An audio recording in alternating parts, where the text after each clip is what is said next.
The champagne glass shattered against marble as David Sterling's hand connected with Elena Rodriguez's shoulder, sending her tumbling backward into the shimmering blue water.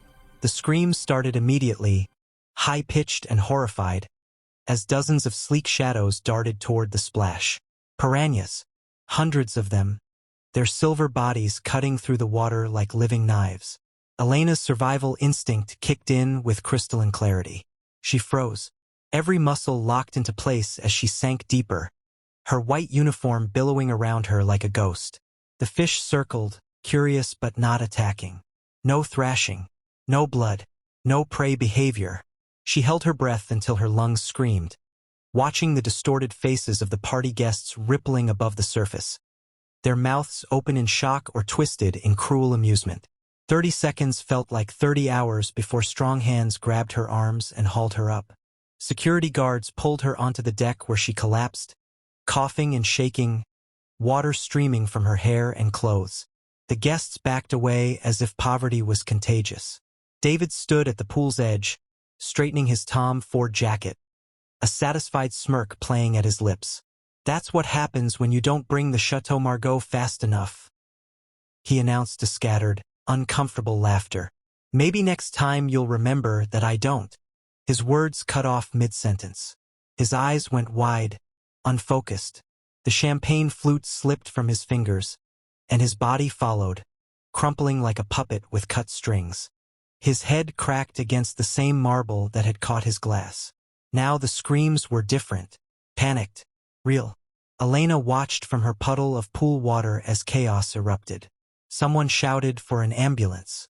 David's lawyer, Marcus Webb, dropped to his knees beside the fallen billionaire, checking for a pulse.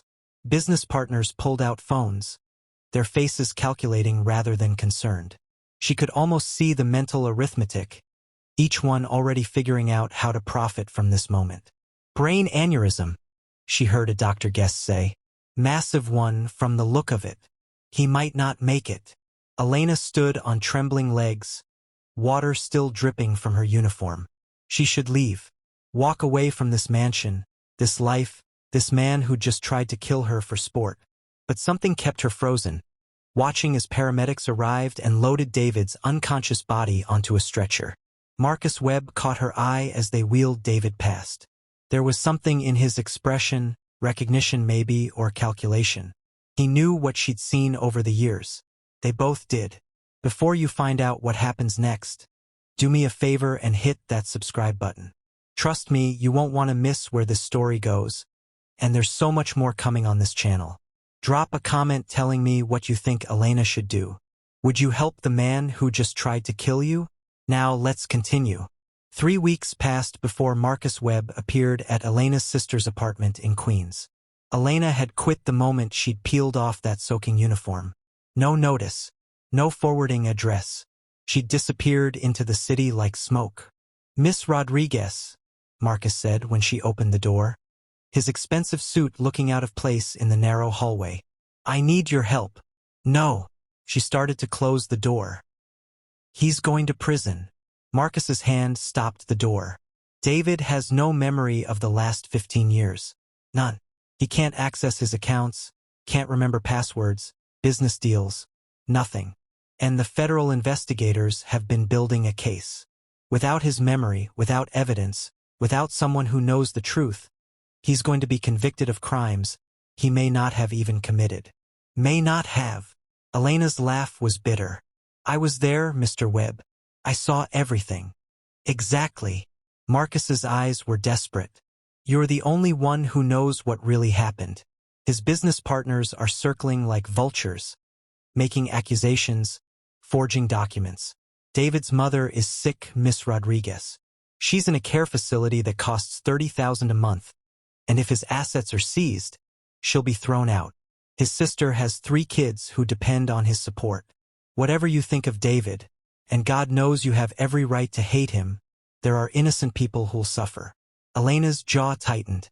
She thought of her own mother, the woman who'd cleaned houses until her hands were raw, who died because she couldn't afford the medication she needed. David Sterling probably spent $30,000 on a watch without thinking twice. "Why should I care?" she asked quietly. Because you're better than he is, Marcus said simply. Because you saw everything, and you know the difference between the things he actually did wrong and the things they're inventing to destroy him. Because somewhere in that brilliant mind of yours, you documented it all. I've seen your notebooks, Elena. The ones you thought you hid so well in the library. David never noticed. But I did. Elena's blood ran cold. Her journals. 3 years of observations, written in careful detail during her breaks. Every meeting she'd overheard. Every document she'd seen on his desk. Every visitor, every phone call, every suspicious transaction. She'd been building her own case, her own insurance policy. Those are private, she whispered. They're evidence, Marcus corrected. Evidence that could save an innocent woman from losing her medical care. Evidence that could keep 3 children from losing their home. Evidence that could put actual criminals in prison instead of just the convenient scapegoat. He paused. David doesn't remember pushing you into that pool, Elena. He doesn't remember being cruel. Right now, he's terrified and confused, and he's asking for his mother like a child. Elena closed her eyes, fighting against the image Marcus was painting. She didn't want to see David Sterling as human. Didn't want to imagine him vulnerable or afraid. It was easier when he was just the monster who'd humiliated her, who'd risked her life for entertainment. Where is he now? She heard herself ask. Hope in Hart's hospital. He is in a private room, but he can't leave. The federal agents have him under guard, waiting for him to recover enough to question. Marcus pulled out a card. Room 847. I'm not asking you to forgive him, Miss Rodriguez. I'm only asking you to tell the truth. All of it. The good. The bad. Everything you witnessed. She took the card, her fingers still wrinkled from that night in the pool. I'll think about it. But she already knew she would go. Not for David. Not even for his family. But because the truth mattered, even when it was complicated. Especially when it was complicated. The hospital room was smaller than she'd expected. Nothing like the palatial master suite at the Sterling mansion.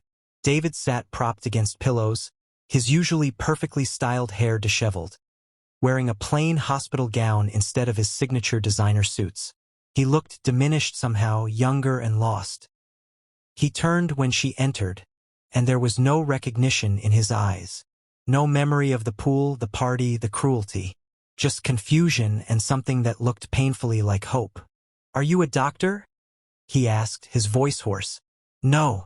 Elena stayed by the door, maintaining distance. I'm Elena Rodriguez. I worked for you. Worked? He latched onto the past tense. Did I fire you? Marcus says I've been difficult to work for, that I changed after my company went public. He won't tell me details, and says I need to remember on my own, but nothing's coming back. His hands gripped the bedsheets. It's like someone stole 15 years of my life. The last thing I clearly remember, I was 30 years old, sleeping on my friend's couch, trying to get investors for my startup. Now I'm 45, apparently worth billions, and I can't remember how any of it happened. Elena studied him carefully. This wasn't the David Sterling she knew. That man never showed weakness, never admitted confusion. That man wore arrogance like armor. What do you remember about me? She asked. Nothing. The admission seemed to hurt him. Marcus showed me employee files. He said you were my head of household staff for 3 years. That you were trustworthy, observant, efficient. But I don't remember your face, your voice, anything. He looked at her directly then. Did I treat you well?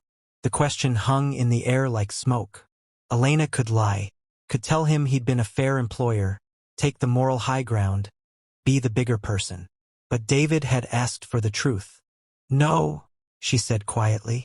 You treated me like I was invisible, like furniture. You snapped your fingers when you wanted something and never said please or thank you. You called me Maria for the first 6 months even though my name was on my uniform. You docked my pay when your guests made messes. You humiliated me in front of important people to make yourself feel powerful. David's face crumpled. God, I'm sorry. I don't remember. But I'm so sorry.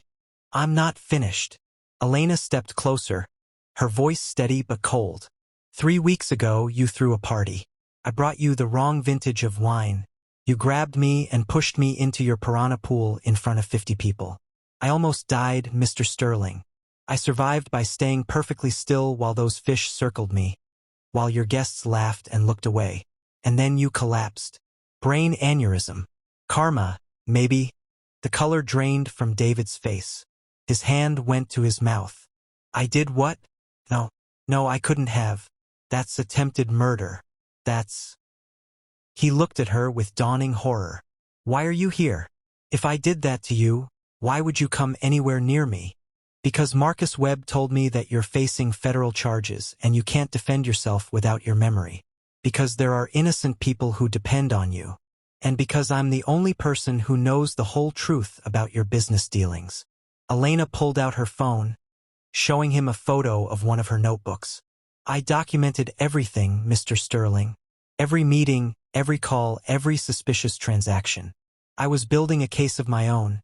Insurance in case you ever tried to fire me without severance or blame me for something I didn't do. David stared at the image. You were spying on me. I was protecting myself from you, Elena corrected. And now, that information is the only thing that can save you or condemn you.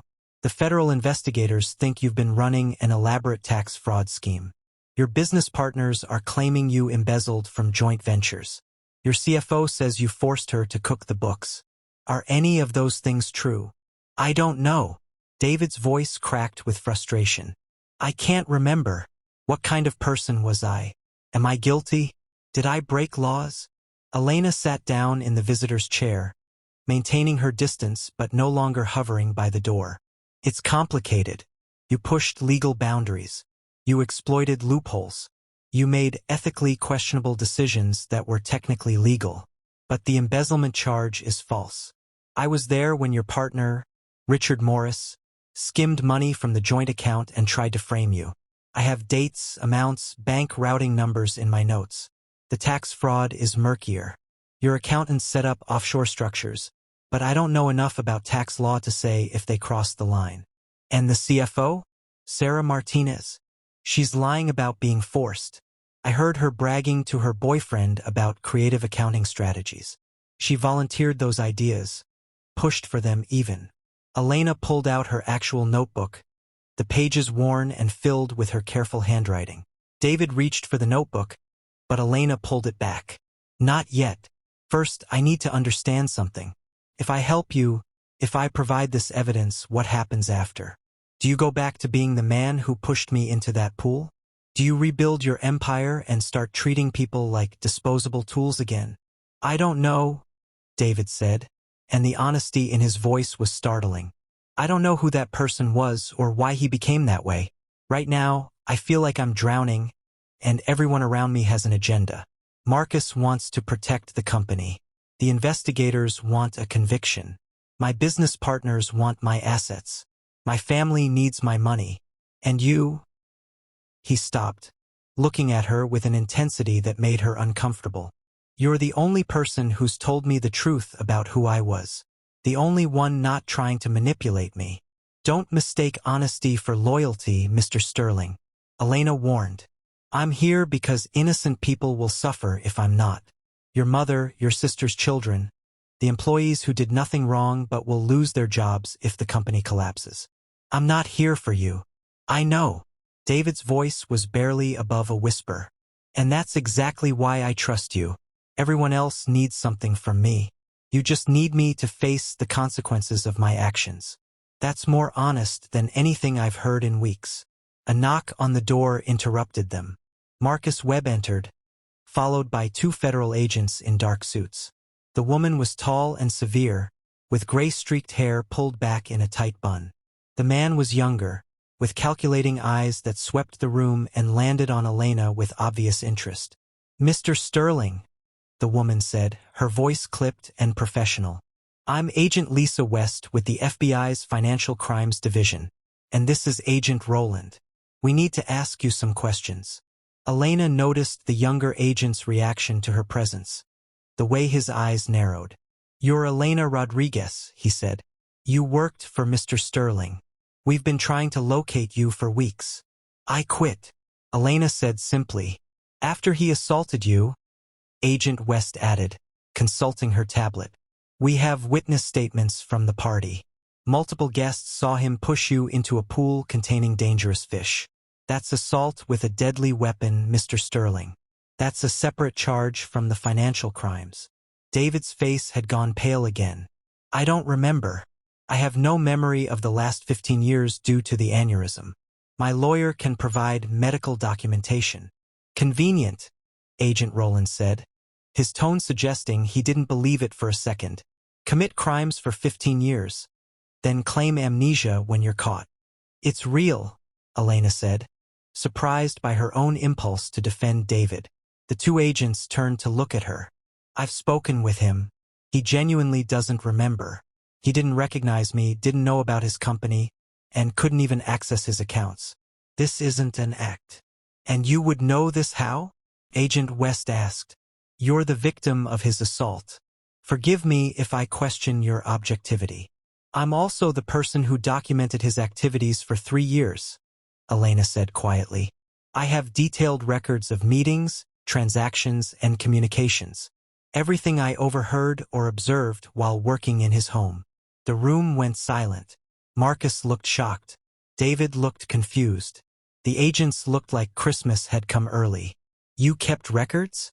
Agent West stepped forward. What kind of records? Elena held up her notebook. Handwritten journals. Dates, times, people present, and topics discussed. I started keeping them after Mr. Sterling threatened to fire me and lock me up over a mistake one of his guests made. I wanted proof of what actually happened versus what he might claim. Over time, it became more detailed. I have information about business deals, partnerships, and financial discussions. We need those notebooks, Agent Rowland said immediately. They're evidence. Of what? Elena challenged. I haven't decided what they prove yet. Some entries would help your case. Others would destroy it. Some would exonerate Mr. Sterling of your charges while confirming others. Agent West's expression sharpened. Are you attempting to obstruct a federal investigation, Miss Rodriguez? I'm attempting to ensure justice is served, Elena corrected. Not just a conviction. Justice. That means the truth, all of it, not just the pieces that fit your narrative. She looked at David, then back at the agents. Give me 24 hours. I'll review my notes and provide a complete, accurate statement about everything I witnessed. But I won't cherry-pick information to help either side. You'll get the full truth or nothing at all. Marcus started to object, but David spoke first. She's right. If I did something wrong, I should face consequences. If I didn't, I shouldn't be convicted to close a case. 24 hours is reasonable. Agent West looked like she wanted to argue, but Agent Rowland put a hand on her arm. We can wait 24 hours.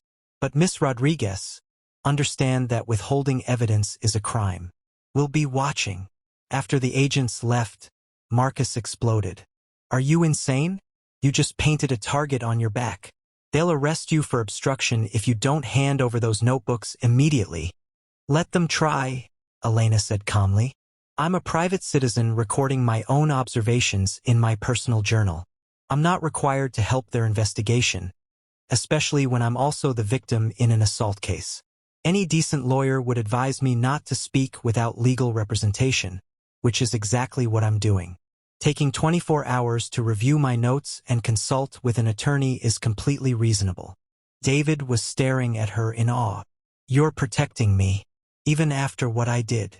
I'm protecting the truth, Mr. Sterling. Elena corrected. There's a difference. You did terrible things, Mr. Sterling, but you also did some legitimate business. Your partner Richard Morris is a criminal who's using your amnesia to steal from you. Sarah Martinez is covering her own illegal activities by blaming you. And yes, you assaulted me, but that's a separate crime that has nothing to do with tax fraud or embezzlement. She stood, tucking the notebook back into her bag. I'll be back tomorrow with my statement. Until then, Mr. Sterling, I suggest you think about who you want to be when your memory returns. Because it will return eventually. The doctors said fragments are already coming back. And when you remember everything, you'll have to live with the person you were and the choices you made. That night, Elena sat at her sister's kitchen table, 3 notebooks spread before her, a laptop open to a blank document. Maria, her older sister, brought her coffee and squeezed her shoulder. "You don't have to do this, Lena," Maria said softly. "That man tried to kill you. Let him face whatever's coming." "It's not that simple," Elena replied, rubbing her tired eyes. "If I stay silent, his mother loses her medical care. His sister's kids lose their home. More than 60 employees at his company headquarters lose their jobs. And the people who actually committed crimes, Richard Morris and Sarah Martinez, they will walk away clean and free, while David takes the fall for everything. Since when do you care about David Sterling's problems?" "I don't." Elena looked up at her sister. "But I care about the truth. I care about those kids. I care that the real criminals get caught." She tapped her notebook. "And maybe, just maybe, I care that someone who can't remember being a monster gets a chance to become something better." Maria sat down across from her. "You think he can change?" "I think he has to," Elena said. "Because the man in that hospital bed isn't the same person who pushed me into the pool. His memory is gone, but his character isn't set yet. He's like a blank slate. What if this is his chance to rebuild himself into someone decent? And what if his memory comes back and he goes right back to being a bastard?" Maria asked, shrugging. Elena smiled grimly. "Then I'll have these notebooks published, and everyone will know exactly what kind of man David Sterling really is. I'm not doing this out of kindness, Maria. I'm doing it because I have power now, and I'm going to use it to make sure everyone gets what they deserve. Justice, not just revenge." She worked through the night, typing out her statement with meticulous detail. Every entry was dated, every person identified, every transaction recorded with amounts and account numbers when she had them.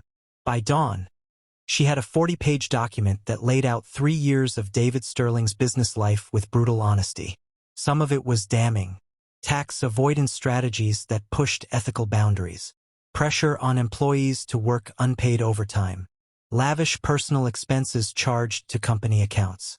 But interwoven with the bad were clear instances of fraud by others. Richard Morris' embezzlement. Sarah Martinez's creative accounting. Marcus Webb's occasional ethical lapses that David had actually refused to participate in.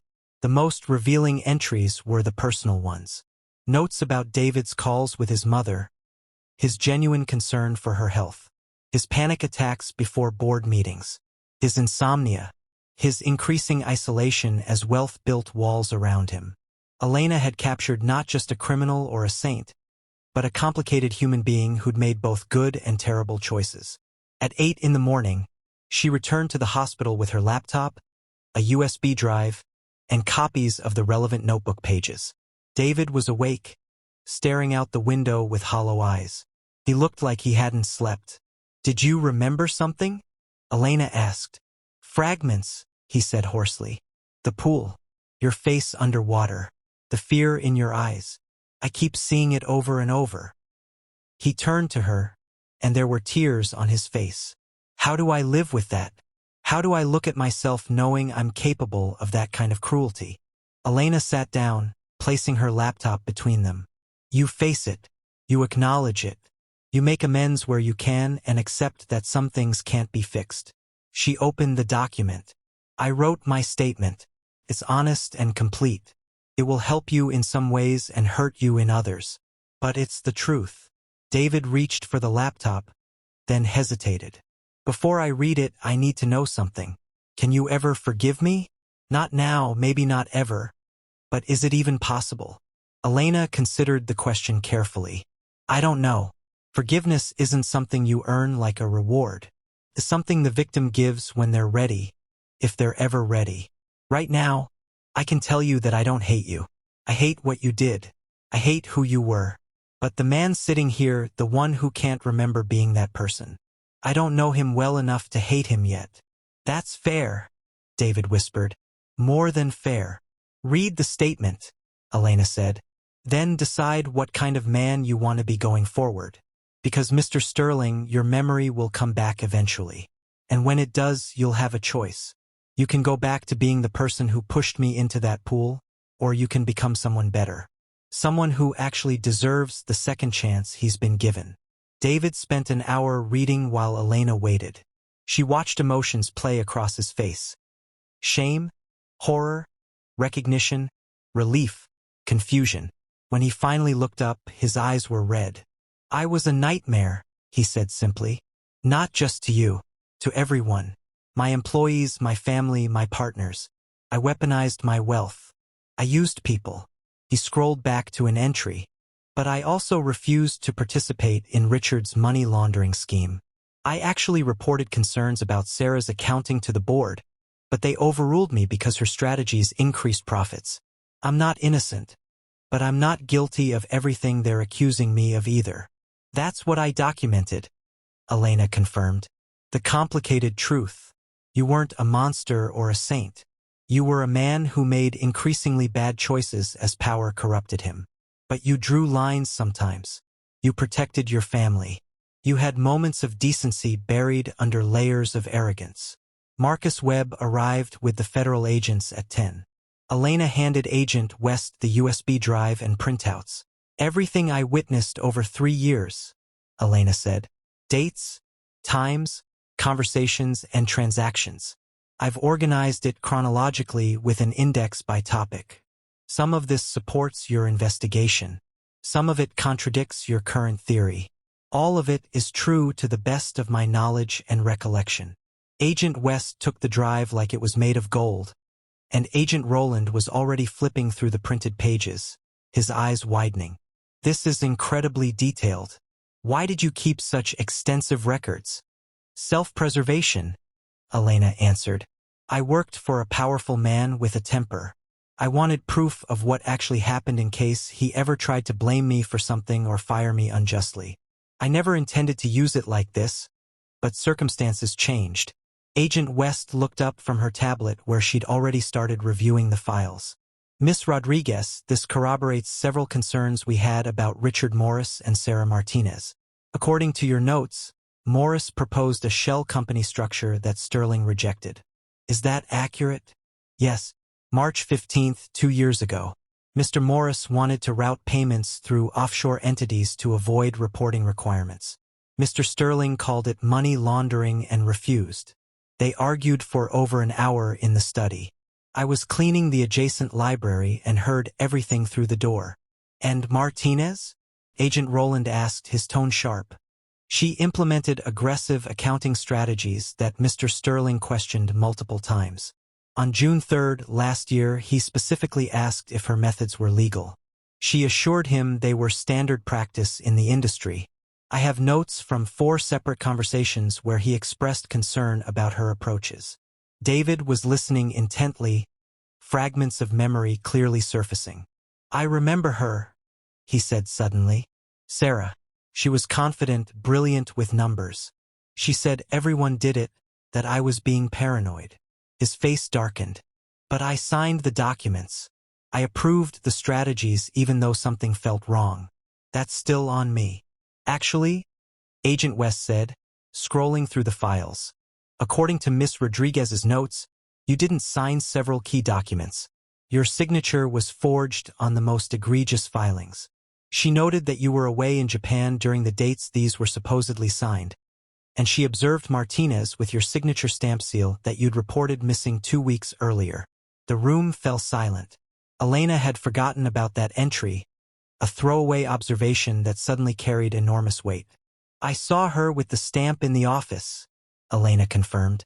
"She was practicing your signature on scrap paper. At the time, I thought maybe she was authorized to use it, so I didn't report it. But you had complained about the stamp being missing. I noted both incidents separately and didn't connect them until much later." Marcus let out a long breath. "This changes everything. If Martinez forged David's signature on the fraudulent filings, he's not liable for those specific crimes. He might face charges for the strategies he did approve, but the worst offenses weren't actually authorized by him." Agent Roland was making rapid notes. "We'll need to verify the travel records and handwriting analysis. But if this holds up, Martinez is looking at fraud, forgery, and conspiracy charges. He looked at Elena with new respect. You might have just cracked this case wide open, Miss Rodriguez. I just told you what I saw, Elena said quietly. The truth, like I promised. All of it, not just the convenient parts. Agent West closed her tablet. Mr. Sterling, you're not off the hook entirely. You still approved questionable strategies, created a corporate culture that enabled this behavior, and there's the matter of the assault charge. But the most serious financial fraud charges will likely be redirected to Morris and Martinez. You're looking at fines, possible probation, and mandatory ethics oversight rather than prison time. David's relief was visible, but it was tempered by something else. Guilt, maybe, or shame. What about my mother's care? My sister's family? Your assets won't be completely frozen, Marcus explained. With the fraud charges reduced, we can maintain essential family support and business operations while the investigation continues. Your mother's care is safe. Thank you, David said. And he was looking at Elena when he said it. You could have let me burn. God knows I deserved it. But you told the truth even though it helped me. Why? Elena stood, gathering her things. Because this isn't about you, Mr. Sterling. It's about justice. Real justice, not convenient justice. Richard Morris stole money. Sarah Martinez committed fraud. You were cruel and negligent and created an environment where they thought they could get away with it. Everyone should face appropriate consequences for their actual actions, not just whatever charges are easiest to prove. She moved toward the door, then paused. And because those kids you support, they didn't do anything wrong. They don't deserve to suffer for your mistakes. Neither does your mother. Neither do your employees who worked honest jobs and didn't know what was happening in the executive offices. Elena, wait. David's voice stopped her. What happens now? With us, is there any way I can make this right with you? She turned back, studying him carefully. The man in the hospital bed looked nothing like the monster from the pool party. But she'd seen this before, people showing remorse when they face consequences, only to revert when the pressure lifted. That depends on who you become when your memory returns, she said finally. Right now, you're horrified by what you did. You're ashamed and sorry. But will you still feel that way in 6 months when you remember the justifications? When you remember how powerful you felt? How invincible? When you recall that being cruel to people like me made you feel important? David flinched. I don't want to be that person again. Then don't be, Elena said simply.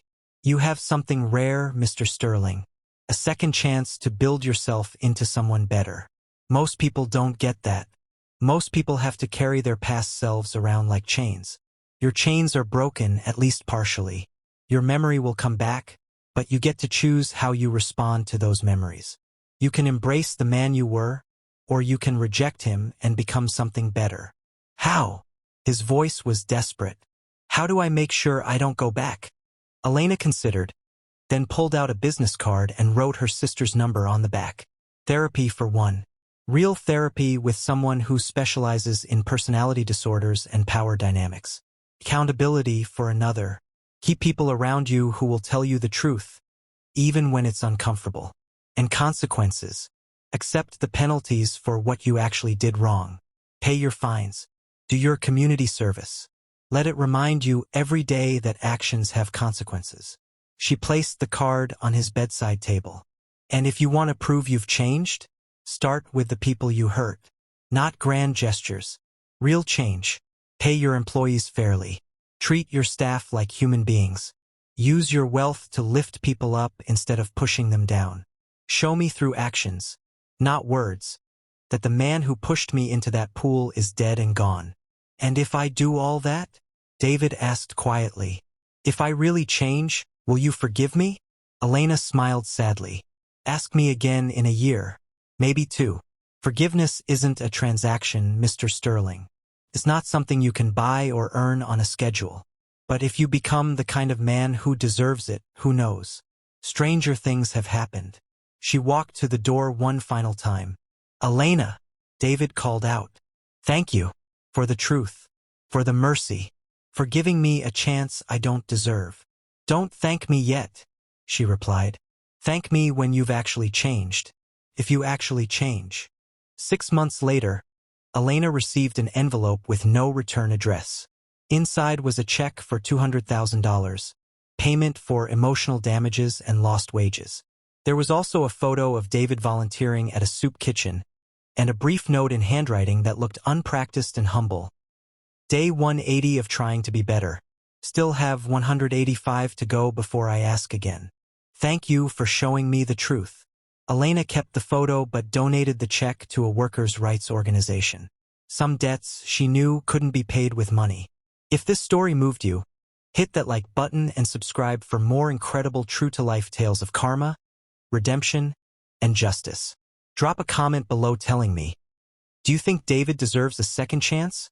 Or should Elena have let him face the full consequences? Your thoughts matter to us, and we read every single comment. Share this video with someone who needs to hear this story, and don't forget to turn on notifications so you never miss our next upload. Thanks for watching, and remember, the truth always has power, even when it's complicated.